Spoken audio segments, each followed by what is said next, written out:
Bienvenue à tous pour ce nouvel épisode de Pourquoi Padré. Nous avons aujourd'hui une super question de Cyril. Je crois en l'existence d'extraterrestres et je pense qu'ils visitent la planète Terre.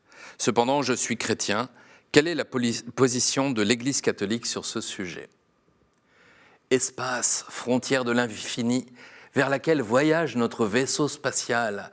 Sa mission de 5 ans, explorer de nouveaux mondes étranges, découvrir de nouvelles vies, d'autres civilisations et, au mépris du danger, avancer vers l'inconnu. Les plus anciens auront reconnu les paroles du générique de la fameuse série de 1966, Star Trek. Certains pourront penser, Cyril, que cette question n'est pas très sérieuse pour notre émission Pourquoi Padré ?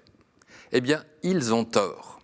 En 2009, plus proche de nous, la très sérieuse Académie pontificale des sciences organisa un colloque international réunissant les meilleurs astrophysiciens sur le thème « Y a-t-il une forme de vie extraterrestre ?»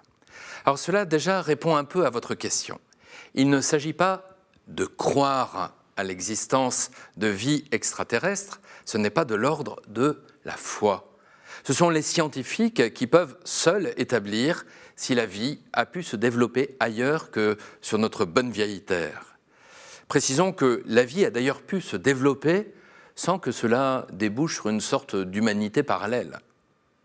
Alors au niveau chrétien, quelles seraient les implications ? D'abord, cela ne changerait pas les choses suivantes.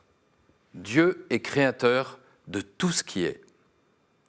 Son Fils, le Christ, a tout sauvé dans sa mort et sa résurrection, résurrection qui illumine tout le cosmos. 3. La vie humaine n'est pas le fruit du hasard, elle est voulue par Dieu qui la surélève au-dessus de tout, puisque seul l'homme est créé à son image.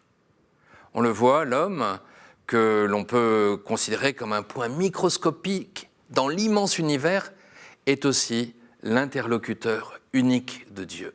C'est pour cela qu'il est sans doute difficilement imaginable qu'il existe d'autres civilisations, d'autres mondes parallèles, comme si Dieu avait engagé avec ces mondes les mêmes alliances, la même alliance qu'avec nous. Nous ne serions alors plus les destinataires uniques de son amour, et évidemment cette alliance, comme un mariage multiple, perdrait énormément en force.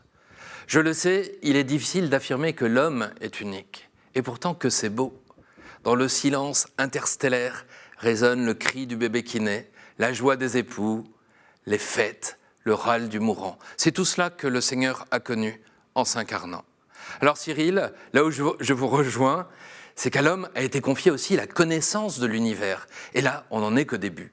Le champ s'ouvre et il semble presque infini.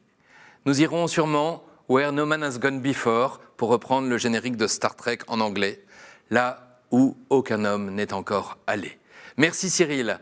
Vous pouvez poser d'autres questions en envoyant un mail à l'adresse pourquoipadré@ktotv.com ou alors sur les réseaux sociaux. Vous retrouverez cette vidéo et plein d'autres sur ktotv.com. À très bientôt.